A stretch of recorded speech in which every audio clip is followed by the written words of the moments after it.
Ladies and gentlemen, Johnny my friend, welcome back to Ben Spencer Rocky Channel. Kali ini gue akan nge-review salah satu mobil mewah yang sudah affordable menurut gue ya. Jadi kalau kalian merasa sudah cukup mapan, kalian udah hidup pakai supir, atau kalian pengen nyetir sendiri dan juga kalian punya mobilitas yang tinggi untuk bertemu dengan klien-klien, ini adalah salah satu mobil yang cukup layak untuk dibeli di tahun 2024. Ini adalah Toyota Velfire G ATPM 2018, dimana kalau kita ngelihat transformasi perbedaan modelnya sudah cukup jauh ya, karena biasanya kalau Velfire itu selalu identik dengan pemisahan headlamp dan juga stop lamp yang tadinya kalau Alphard kita lihat jadi satu, di Velfire itu selalu dibagi menjadi dua, depan maupun belakang. Nih contohnya, ini ada Velfire GS 2014 yang ANH20. Nih kita lihat. Nih lampunya modelnya atas bawah, sama ya, yang baru juga sudah atas bawah. Tapi kalau kita ngelihat ATPM 2018 mengeluarkan model bumper yang bagi sebagian orang tuh kok rasanya nanggung ya, kurang mewah ya. Makanya pada saat itu ATPM mengeluarkan versi varian G Limited dari mulai 2015. Jadi dia ada tambahan body kit di sini, di sidecar samping.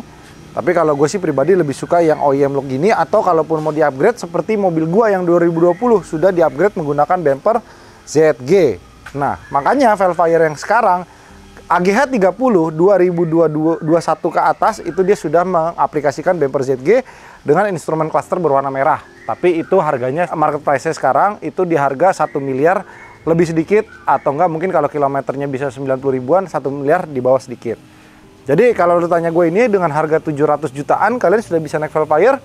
Headlampnya sudah baru ya kan. Kalau interior sebenarnya nggak gitu beda jauh sama 2017, dan rentannya 2017 ke 18 dari yang model sebelum facelift ke facelift itu sekitar 150 jutaan. Lumayan save up ya, kalian bisa tambah Brio 1 buat anaknya kalian. Kalau misalkan Om udah punya anak yang baru gede gitu ya kan, jangan langsung beli mobil mahal Om ya kan, kasih Brio aja dulu buat apa namanya Om, belajar merakyat ya kan. Bukan merakyat juga sih sebenarnya Om ya, Brio juga udah mobil termasuk mobil bagus ya. Kalau misalkan kalian suka ketemu orang, kalian suka jemput-jemput tamu, ini adalah salah satu mobil yang cukup bagus dalamnya ya kan.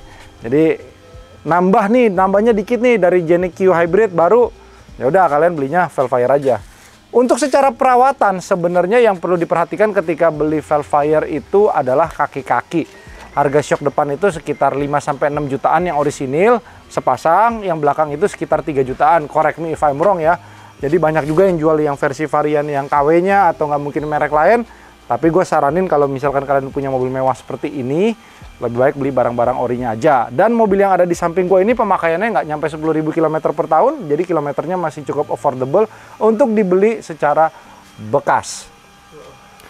AGH 30 sendiri sudah melakukan penyempurnaan, mulai dari power steeringnya yang lebih enteng dibandingkan dengan ANH 20, interior yang lebih lapang dan juga lebih modern, tapi memang sayangnya dia tidak dilengkapi dengan footrest.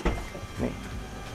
Jadi dia model footrest itu ada di sini nih Om. Dan itu tapi kalau kita mau injek ini, posisi ini tuh harus benar-benar ke depan sekali. Gitu. Nih jadi kalau misalnya di sini lu baru bisa mijak di sini, dan ini pun harus benar-benar di bagian depan.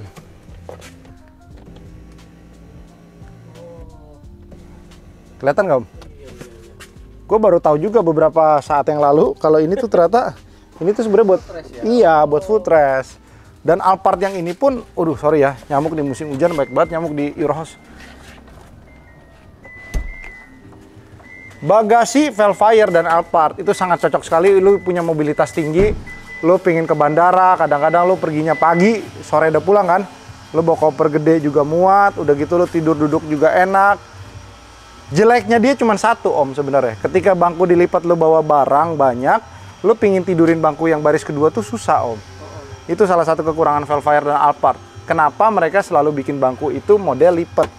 Dan kalau lu lihat, ini dimensi Alphard itu bagasi bisa lebih gede dari ini lagi nih. Tuh. Ini headrest ya. Tuh. Artinya kalau lu buka, lu bisa naruh. Ini kalau lu buka gini nih Om. Tuh. Iya ya. Buat koper. Hah? Atau tas. Iya, tas lagi, atau enggak misalkan lu mau taruh barang yang lebih tinggi dimensinya kan lu bisa gitu loh. Sepatu atau apa. Ini bisa buat tambahan lagi. Jadi kalau lu tanya gue pakai mobil ini 2022 sampai 2024 sangat puas sekali sih pakai ini.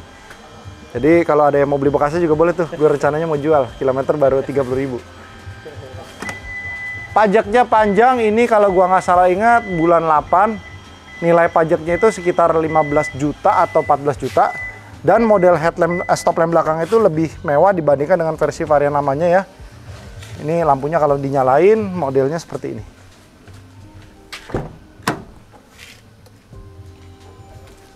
Tuh. Mewah nggak menurut lo? Mewah banget. Lu lebih suka Alphard atau Velfire, Om? Velfire gue suka, Alphard gue suka juga. Betul, jadi kalau misalkan kalian suka interior yang berwarna lebih gelap, kalian harus belinya tuh kalau nggak Velfire G, atau nggak kalian beli Alphard SC. Karena kalau Alphard G itu interiornya biasanya warnanya beige dengan corak kayu berwarna agak terang sedikit. Jadi dia kalau nggak salah tuh namanya mahoni red ya, color code-nya. Untuk mesinnya sendiri, dia sudah menambah tenaga dari yang tadinya ANH20 itu 2400 cc, sekarang 2500 cc dengan menggunakan transmisi CVT yang menurut gua sangat-sangat nyaman. Operan giginya nggak berasa dan juga mau lari sampai kilometernya mentok pun sangat effortless. Gue udah bawa sekali, ini mobil enak banget. Gue udah bawa sampai ke Bandung. Oh, paling jauh mobil gue cuma bawa ke Bandung, Om. Yang lama ANH20 malah pernah sampai Malang itu mobil. Iya kan? Jadi yang AGH30 itu semenjak Covid udah selesai kan, udah mulai orang beraktivitas tuh gue udah jarang banget bawa mobil itu keluar kota. Jadi banyak kan gue bawa Fortuner.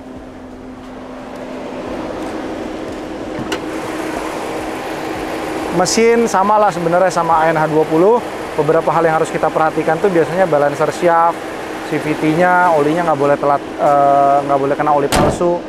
Kalau dari saran Toyota itu biasanya di sekitar 40.000 sampai 50.000 km sekali kalian harus ganti oli. Disarankan untuk tidak flashing. Nggak tahu ya, tapi gue juga ada juga yang ngomong di flashing. Jadi tergantung metode masing-masing bengkel authorized aja gitu. Kita akan coba ajak satu bintang tamu untuk duduk di belakang karena gue posisinya paling suka buat bawa Alphard itu nyetir, bukan di belakang. Ayo Son, ikut lagi Son. Ayo dong. Capek Koko. Jangan capek. Ayo dong, ayo dong, ayo dong. Iya Koko. Ayo dong, ayo dong. Aduh Koko. Son, lu kepikiran nggak sih pengen punya Alphard Velfire? Pikiran, amin dulu deh ya. Tapi kayaknya kalau masih suka nyetir sendiri tetap Fortuner ya? Iya. Banyak yang mau, yuk dalam yuk. Kalau dikasih rezeki punya sih ayo. Gitu ya. Jadi kita doakan aja Koko bisa naik mobil ini ya. Ayo, amin. Silakan bosku naik. Ini posisinya duduk di belakang. Mundurin dikit Sang. Gimana, Teng? Dorong dikit pantat lo. Udah. Yuk Om Dimas dari depan ya. Oke. Ini posisinya bintang tamu kita tingginya berapa? 180 ada nggak Son?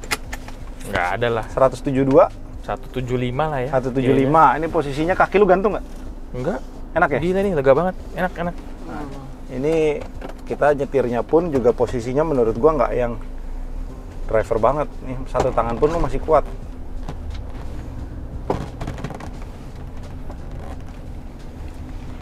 Gimana Son duduk belakangnya Son? Kalau buat pulang kerja enak gak? Gila nih ya, enak banget ya kalau pulang disupirin. Makanya biasanya kalau udah jadi bos, bela-belain punya Alphard begini tuh dipakainya kilometer sampai panjang ya. Dinikmatin ya. Udah nggak mikir lah ya, yang penting apa kenyamanan ya nggak? Iya. Terus biasanya kalau lu punya Alphard tuh Son, karena ini mobil biasa dipakai supir, tuh bawahnya tuh pada barbar John. Nah makanya kakinya banyak yang pada rusak. Dan ini menurut gua owner sebelumnya tuh nggak punya supir Om Dim. Dia bawa sendiri. Jadi mungkin mobilnya lebih disayang. Kakinya empuk banget John masih. Habis bawa mobil diesel kita review, naik ini langsung kayak tenang gitu ya Son? Iya adem. kayak orang kaya lah gitu ya. Aslinya ya. Ini dimana lo udah punya duit lo bisa lo nikmatin, ya lo beli mobil Alphard dan Velfire. Tapi perlu diingat, ketika lo pingin duduk di belakang ini, ada cost yang perlu lo hitung Son. Gaji supir, katakanlah UMR 5 juta. 1 tahun berapa? 60 ya kan? Pajak 15 juta, 75 juta. Bener gak? Tapi ya kenyamanan it come with price kan. Ya. Bener gak? Nggak bisa dihitung gitu Teng. Jadi waktu kan nggak bisa diputar lagi. Betul. Iya. Jadi biasanya tuh orang-orang yang udah naik gini tuh yang begitu turun dari mobil tuh udah kerja ya kan. Otaknya udah mikir tuh. Makanya kalau di mobil tuh pengennya tuh duduknya nyaman, istirahat, dan cari supir yang nggak banyak ngomong ya kan? Bukan mami-mami bawa pudel ya? Oh, mami bawa pudel juga banyak, John. Naik ini, John. Itu kalau lo lihat ya di sekolah-sekolah internasional, udah bukan menjadi mobil mewah lagi ya sama mobil gini ya. Standar ya. Udah standarisasi dong. Terus kalau lu lihat ya, kayak gua kan suka nganter anak gua sekolah sana. Yang duduk di bangku sini biasanya suster, John. Suster anak satu. Maknya nggak nganterin kan biasanya kan. Ada yang nganter, ada yang enggak. Cuman rata-rata mostly duduk sini suster, John. Jadi kadang-kadang makanya begitu gue beli mobil Velfire, gue pakai 2 tahun. Kalau ada Pak Joko, dulu kan supir gue Pak Joko tuh, Son. Ya masih bisa duduk belakang lah ya. Begitu Pak Joko udah resign, gue ngeliat, ngapain ya gue punya gini nih? Gue nyetir sendiri gitu. Ya maksudnya nggak nikmatin bangku belakang. Bener. Karena kan begitu lo duduk di depan, bini lo jarang duduk belakang juga dong. Pasti bareng kan? Pasti bareng di depan kan. Akhirnya bangku tengah yang siapa yang duduk sayang? Anak sama suster. Iya, dan anak di bawah 5 tahun mana bisa ngerasain mobil nyaman apa enggak sih? Gitu. Makanya biasanya kalau lu punya mobil begini tuh rata-rata tuh anaknya udah pada kuliah, udah pada SMA, ya. Ini sampai bangku belakang duduk masih enak loh, Son. Enak banget nih, nyaman. Lega ya. Dibanding sama Lexus SUV enak mana duduk tengahnya? Kalau duduk belakangnya ini tetap Ini lebih tetap lega. ya? Tapi kalau lebih nyaman, shock breaker-nya Lexus ya tetap ya. Plus minus ya. Ya namanya Pasti, SUV sama mobil iya. luxury passenger car nggak bisa disamain ya. Tapi dua-duanya, tapi nyaman, tetap nyaman lah. Beda sama. Terus lampunya tuh bisa diganti-ganti, Son, warnanya, Son. Dari sini, Son, pencet deh. Gitu nih kalau bini gue izinin sih tukar leteng ya. Kayak enak enak ini disetirin ya. Enak ya? Iya. Tapi itu kalau lo suka, kan karena orang suka, gue udah punya duitnya nih, gue beli nih.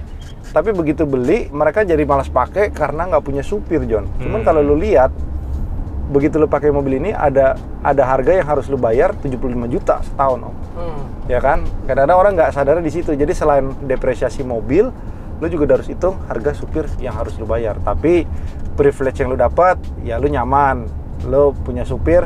Lo kadang-kadang lo masih butuh kerja texting kan, ya nggak, Son? Benar. Ya lo texting, terus lo sama bini lo bisa quality time, misalkan lo pergi. Karena poin A ke poin B di kota-kota besar itu yang tadinya mungkin 10 tahun yang lalu setengah jam nyampe, akhirnya sekarang bisa 1 jam 20 menit ya, Son ya? Lebih ya kadang ya, apalagi kalau hujan-hujan gitu. Kalau udah hujan, jam-jam pulang kerja, lo enak deh lo punya mobil beginian kan. Mereka yang dibayar pun juga ya udah nyetir, lo duduk di belakang untuk bayar gaji dia juga sebenarnya kan. Nyaman sih ini sih. Enak ya. Nggak bohong ya emang ya. Iya, tapi menurut gue jadi supirnya pun juga masih enak gitu loh mobil ini. Dibanding lo tuh, tarikannya juga waduh yang enak, John. Aku udah punya, John. Udah bosen. Aku tukar Innova, John. Karena kalau pakai Innova tuh lo nyetir sendiri masih oke. Gue berapa kali, Son, naik ini mobil. Waktu gue ke Bandung kan ada salah satu kafe juga tuh, dia valet. Jadi gue tanya kan, gue buka kaca, Om, parkir di mana? Ya Pak, silakan di situ Pak, ada ruang tunggu supir. Dikira supir. Iya, makanya itu dia, malesnya itu doang sih sebenarnya. Tapi ya gue senang-senang aja lah, lo tetap kan, ya udah nggak apa-apa. Itu doang. Lo kalau bawa mobil begini, kalau tampang lo pas-pasan kayak gue gitu, Son. Kalau lo bawa nggak mungkin dikira supir kan? Cindo, ya nggak? Tampangnya ini banget kan, deso banget gitu ya, naik. Oke, jadi dengan harga rentan sekarang 2018 ini di 700 jutaan dan barunya itu sekitar 1,8, dapat model baru dan juga joknya sudah eksekutif launch. Lu udah pernah naik yang baru belum, Son? Cobain doang waktu itu. Punya siapa? Gias. Oh, di Gias. Nah, kalau yang baru itu Velfire sama Alphard, bedanya joknya itu yang Velfire itu datang dengan eksekutif launch, Son. Oh, jadi nggak ada gap di tengah tuh. Lebih sempit dong ya. Betul. Mau keluar masuknya susah. Ya, tapi kalau lu duduk akan lebih nyaman. Lu udah ada remote sendiri untuk kursi pijat sendiri. Terus lu buka tirai panoramiknya juga udah elektrik ya. Ini masih manual. Tiap orang kiri dan kanan tuh punya remote masing-masing. Tapi menurut gua itu bodinya udah sedikit berlebihan sih body kitnya menurut gue.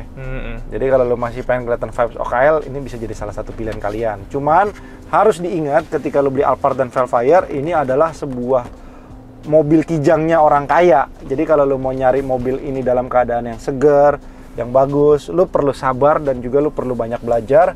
Oh, kalau misalkan gue beli begini, gue harus benerin apa? Oh, kalau gue beli begini, minimal gue udah harus tahu nih mesinnya gue harus keluar duit berapa untuk biaya ganti oli, ganti CVT, bayar pajak dan lain-lain. Jadi jangan sampai lu udah spend duit segede gini nih 700 juta lebih, tapi lu beli mobil yang busuk. Bener gak, Son? Iya, jadi begitu saja. Kurang lebih, Son, thank you ya udah temenin. Thank you. Oke, kalau kita lihat eksteriornya, mobil ini tadinya bahan bawaannya 235/50/18, sama owner sebelumnya di upgrade sedikit jadi 235/55/18. Dia ketebalannya nambah sedikit. Jadi kalau kalian lihat model velg itu jadi lebih donat dan juga lebih empuk. Sebenarnya kalau kita lihat ukuran ban untuk mobil passenger lebih baik nggak dirubah. Tapi kalau dirubah naik 5 aja menurut gue masih cukup oke dan juga masih tolerate. Dan kalau lu lihat eksterior, warna hitam di Alphard itu lebih deep dibandingkan dengan mobil-mobil hitam lainnya. Jadi kalau kita ada scratch atau ada apa itu lebih gampang kelihatan. Makanya di kap mesin depan nih yang sering kena stone chip di PPF sama orang sebelumnya. Gua nggak cabut, masih bawaan dari orangnya. Jadi buat yang dapat udah di PPF semuanya. Plat nomornya juga genap dan ada beberapa perbedaan sama bangku yang non facelift yang tahun 2015 sampai 2017. Dia belum ada heater bawaan di sebelah sini. Nah, ini udah ada. Terus dia ada yang tadinya di sini buat wireless charging, Om. Wireless chargingnya pindah ke depan. Di sini jadi modelnya laci aja. Tuh, oke. Jadi kurang lebih seperti itu. Buat yang berminat sama mobil ini bisa langsung kontak aja Joni. Bye bye.